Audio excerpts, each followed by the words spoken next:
So do you like to have your butt itched or what? Scratch. I'm not getting into that, and my husband would kick my butt if I get talk about all the stuff we do, but I'll scratch your butt if you scratch it. Not bad. You got your back scratched, I got you. Anyway. You've gone on a lot of diets in your life. What do you think of all this talk now about Atkins, yes, no, be Well, of it? actually, to be honest, when I did that thing with Barbara just now, I was looking to see how much heavier I was. But I've done the Atkins diet a lot through the years. That's been my best diet. It's for big eaters. If you love to eat a lot, it lets you eat a lot. But I can't stay on it forever. But I lost about 30 pounds once on it in about a 3-month period of time. But didn't you find what I did? Well, you can't eat lettuce? You miss it, but you got to look at it like you can still eat a lot of stuff. But after a while, you get crazy with it. Right. How long did you stay on it? About 3 months was the longest I stayed, and I lost, I think, about 30 pounds. And then you didn't put it back on? Yeah, I didn't say that. Oh. I always put it back on, except, for the last 10 years, I've pretty much kept it down. But I've done all the crazy diets in the world, ain't you?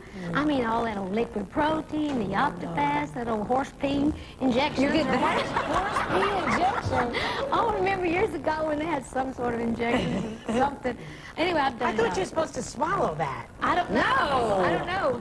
Oh. But anyhow. No, I'll keep the size of my butt just very consistent, and I don't have to worry about horse pee or none of that other What do you stuff. think when you spend a long time since I've done the horse pee? You were with us 4 years ago, but that interview with Barbara's 20 years ago. What do you think when you see that? Well, I think it was great working with her. In fact, I'm sorry she's not here today because I love working with her so high out there.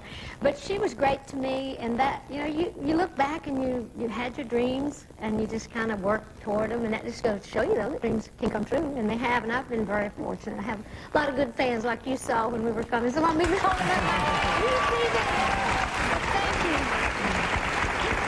I want to congratulate you on the brand new CD. This is the 3rd Bluegrass CD. We call it Halos and Horns. Okay. Good title, huh? And I like it. But I was going to ask you, where'd you come up with it? Because the reviewers seem to be in love. The New York Post has said fabulous things. USA Today has said fabulous things. That should make you feel really good. It really does. Actually, I've had a lot of success the last 3 albums going kind of back to roots music, which I've always done, but I kind of did bluegrass. This is kind of a mixture of country, bluegrass, and mountain. I kind of, it's really kind of just like my music, all the things I've done. But Halos and Horns I thought was a good title. I'm going to do that song at the end of the show. It's a little bit of it, and it's kind of like how we all want to be good. We're too good to be bad and too bad to be good, and we pray, we make our mistakes and stumble, and then we ask God to forgive us, and we take off our horns, wear our halos wild till we fall again. So in the CD, it has a lot of life songs, some spiritual songs, just kind of human struggle and looking for hope. And you also do the best love songs.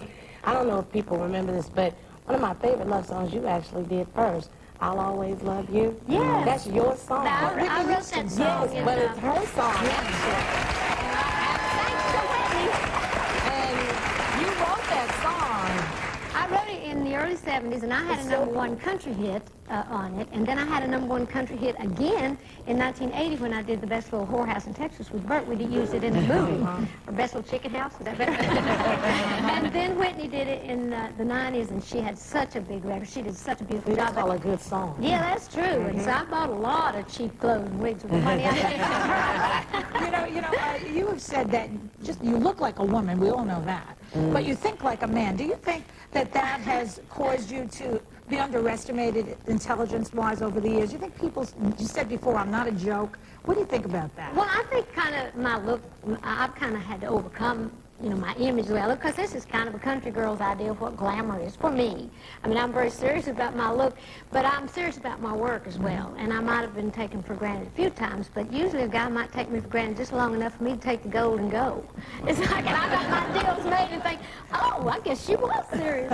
But, and when I say I look like a woman and think like a man, I mean that in the best sense of just that I think business, just like any man would, but it's like you don't have to be dumb just because you look like a dumb blonde. But I would say, people say, are you offended by the dumb blonde jokes? I said, no, because I know I'm not dumb and I know I'm not blonde. I'm not offended. You are so dolled up here, but at home, do you walk around in like sweats and no makeup, or? Well, I do sometimes, but I like being dressed up Yeah. when I go out in public. But yeah, at home, I'll get tacky like everybody else, especially when I'm writing my songs for a few days. I kind of get tacky. But I try not to look in the mirror. If I go by the mirror and I think, you hag, go clean up, go fix up. But I usually put on a little makeup because I never know who's going to come by. You know, it's like I don't like to just be totally tacky. But Do you I'm like things like comfortable this, the dolls that are Oh, made? these are all fun things. I'm like a piece of merchandise myself.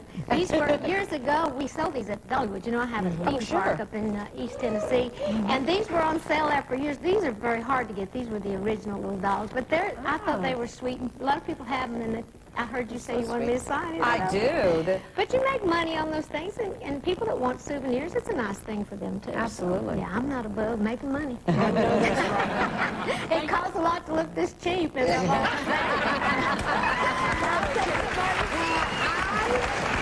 Somebody who likes that cheap look, if you know what I mean. Me and you are very much alike. There you go, Mama. There you go. We like our flash and our gaudy. Little flash and a little gaudy goes a long I way. think so, too. But I also know somebody else who likes it enhanced for 39 years, your husband. Ah, he likes my gaudy. That's right, he likes your gaudy He look. does. 39 years. Actually, we've been together 38 years. We were married 36 years on the 30th of May. It's his first marriage and 36 mine. years. That's the man of your dreams. Well, yeah, all we your met life. the first day that I got to Nashville in 1964. We met. In fact, there's a tabloid story out this week saying that there's $250 million lawsuit that I'm suing him for divorce, well, one of us is suing him. I forget which one it is, but I'm suing him for lack of support. That's what it is, because he was supposed to go on the road with me this summer, and then he changed his mind, and we got such a kick out of that because he would never go on the road. I would never even want him to. It's like, that's just not the way we are, so they just make up their stories. But we've never had any. They've got us divorcing every year. We've never really had a serious fight. We just kind of get a little pissy now and then. And don't you just giggle and laugh and put your arm around your man and say, let him write what they want. Yeah, we don't care. Put your arm around your man and your money in the bank, And baby. scratch his butt. That's right. You are hitting the road, but before you do, you're with us. Our thanks to Dolly Parton. You're coming back. She'll be back later in the show to sing, and we will be right back. Thank you.